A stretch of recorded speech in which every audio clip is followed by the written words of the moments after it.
Hi, everybody. Welcome to another episode of the 7-Minute Takeover, where we chat all things acquisitions. We're your hosts. I'm Liz Prey. I'm Eamon Gamble. Today, we're chatting about an acquisition accelerator, which is some quick tips about how to move through the acquisition process that much easier.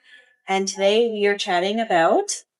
We're going to chat about developing a network for finding deal flow outside of business brokers and marketplaces. So getting a little bit creative to find extra deal flow. So not all deals go through brokers. A lot of them are sold through word of mouth, referrals, just general introductions. So how do you start getting those introductions?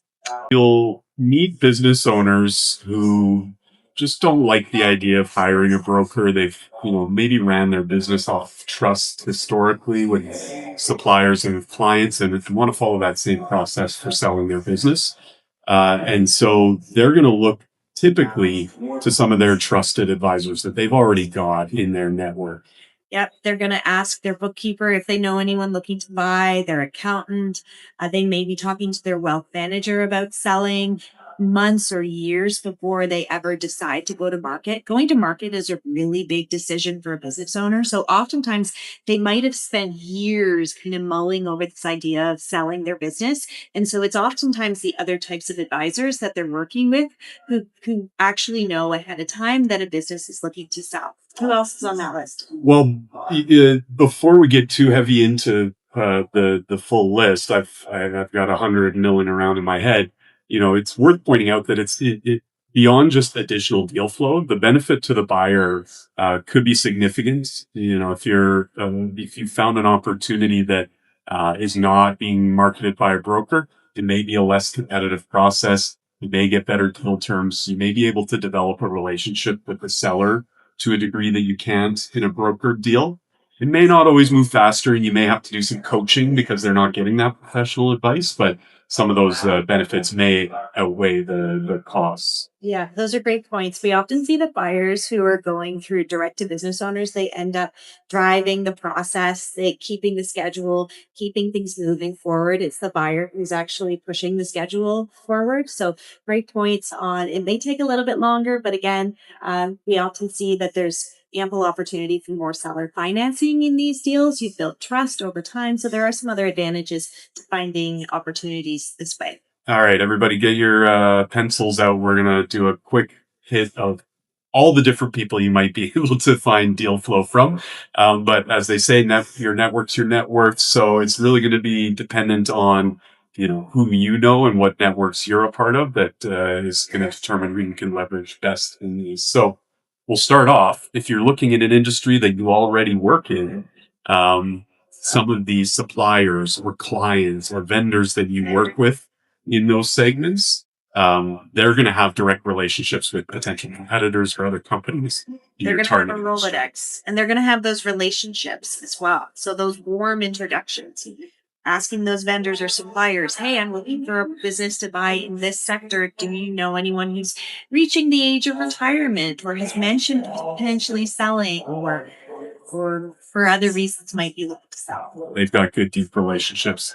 The second category that we already referenced to a degree is the professional advisors. So think of the accounting firms, wealth managers, law firms, fractional CFOs, who is 2 degrees of separation away from businesses that you're interested in buying. And the other trick when networking with advisors is asking those advisors, not necessarily for introductions to business owners, but who else in their network should you be speaking with? Can they introduce you to other advisors that you should be in contact with? And can you piggyback off of their relationship? So use your network to grow your network. Yeah, they may have some client confidentiality issues, but they are going to understand the situation of the seller to a greater degree than probably vendors. The other important point to make about this networking approach is make sure that you are leaving them with something, because none of them are going to memorize your search criteria. And so making sure that you are being memorable in your approach and differentiating yourself from other buyers they might speak to, they're going to remember stories. They're going to remember, things that you did, examples of things that you did in your career, and those tidbits of experience that you bring, and the fact that you're looking for a business to buy. So as they are, doing their day to day, and if they hear of a business owner that's looking to sell and you come to mind, you want to make it easy for them to go back into their email or go back into their business cards and pull that information so that they can pass it on. To Eamon's point of client confidentiality, is they may not be able to tell you who that client is, but they could pass your information to the business owner, and that business owner may just pick up the phone and contact you. So making it easy for you to be referred. Eamon, what are some other groups or environments where they can find? Yeah, we heard a really interesting story of somebody showing up at an exit planning conference and just saying, "Hey, I'm here to buy a business," in front of a room full of people that were planning on selling a business. That sounds great, but I think the business community more generally, so chambers of commerce, trade shows, just places where businesses and business owners gather, could be one. Anyone else in that category? Very likely, but it's escaping me now. So that gets you started, for sure. Forums, Yeah, and anything to do, like if you attended a university, a business alumni school, associations. they've often got alumni associations, or whatever school you did attend. There's probably a few entrepreneurs that have come out of that class. So staying in touch. So, you spoke about how to position yourself. What are some of the, I guess, ways that you can make yourself a little bit more relatable? How do you become memorable to these groups when you're doing that search process? I think, as I mentioned, people remember stories. So we've actually gotten feedback before from advisors that, buyers who approach them and who just start to list off their criteria, that works really well for brokers. Who are trying to understand where you're segmented and if their deal flow is a fit for the buyer. But when it comes to other types of advisors, they're not, as focused on your search criteria, as much as brokers may be.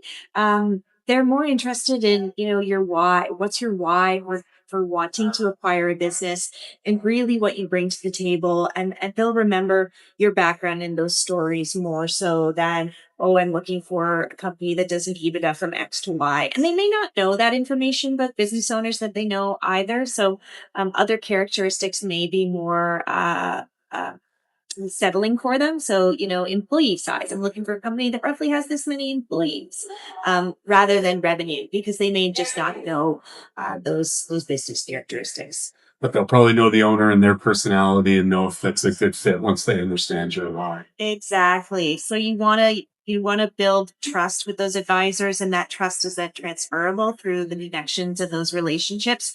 And you are ultimately asking these advisors to transfer the trust that they have in these relationships to you. So first building trust amidst that network that you're trying to grow, leaving them with something memorable so they can easily get back in touch with you. And then success factors, or whether you're getting introductions from business to business owners, and whether you're starting to get deal flow through this network is an indicator of success. This is one. Yeah, that's success. I think, failure in this strategy is usually driven by a couple of things. One is just being too vague on what you're looking for or not being memorable to your point. And then, the other two I would say would be being too pushy. Obviously these are relationships that need nurtured and they may not have deal flow for you right away. So following up once a month may be too frequent of a cadence. And then, lastly would be the opposite, and not doing what you said you're going to do, not following up. Deals die in silence, as they say. And so, you want to have that predictability, without being too pushy and being memorable. Absolutely. Well, I hope there was a few nuggets in there, folks that are new to the search process. We'll catch you next time. Thanks for tuning in. If you enjoyed the content, please be sure to subscribe, follow us on social media, and check out our website at villagewealth.com.